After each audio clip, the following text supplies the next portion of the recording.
Chapter 17. Evie is a wizard at chemistry. These smoke bombs are almost done. Kids, don't try this at home. Seriously, don't try this at home. Night fell on the aisle, and Mal and Evie had transformed the salon into a laboratory. They wore plastic gloves and stood beside the dye-streaked bathtub and percolating glass vials. Evie mixed vibrant powders as Mal funneled them into the shower caps, which she tied off.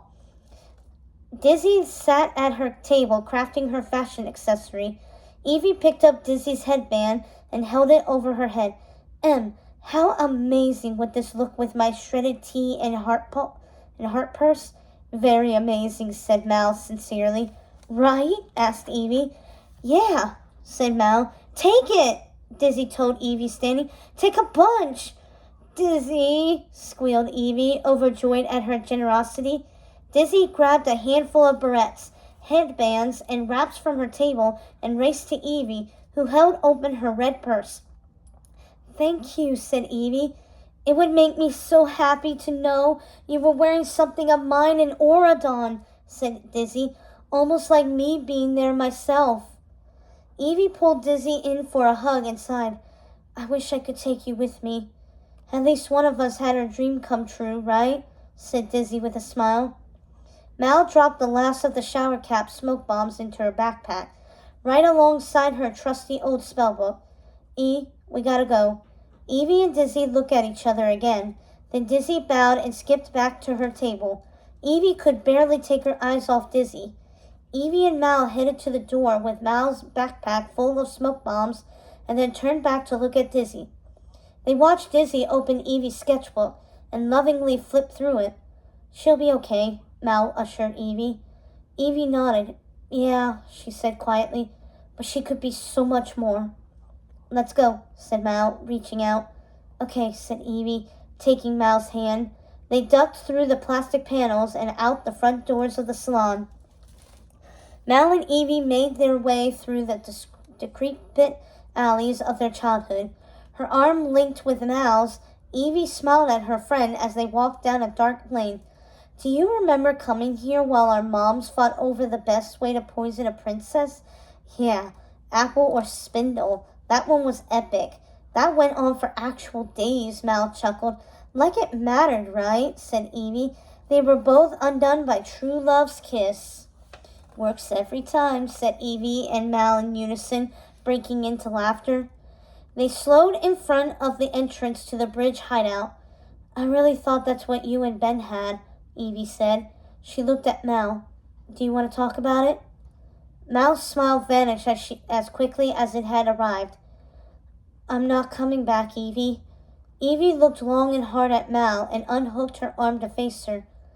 I can't, said Mal. I really tried to tell you. Evie sighed and leaned against the support beam. I don't know, said Mal. I saw your face and how it lit up and how incredibly happy you were that first day that we went into our rooms. And I could not spoil that for you.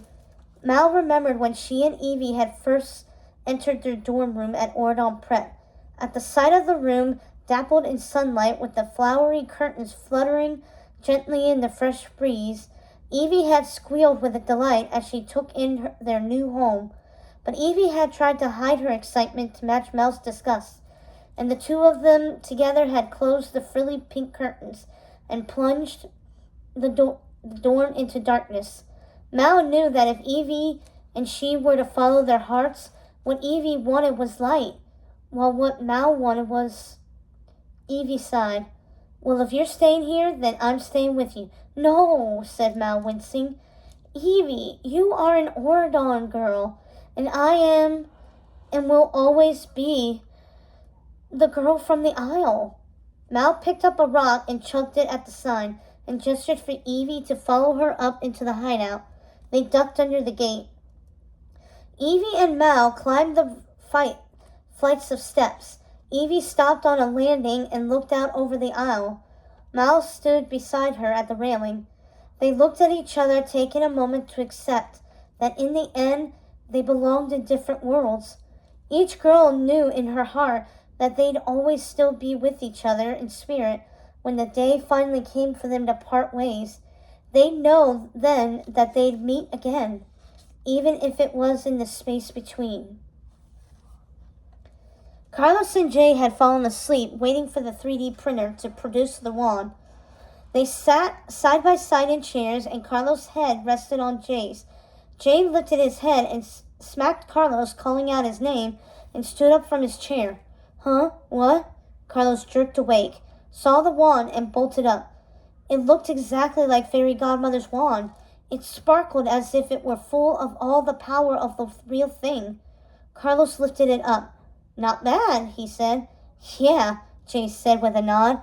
He took the fake wand and turned to Carlos. Let's go, they said in unison, moving to the door.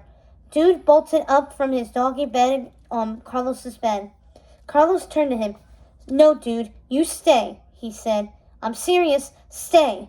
I love you, buddy. We'll be back before you know it. He followed Jay out of the dorm.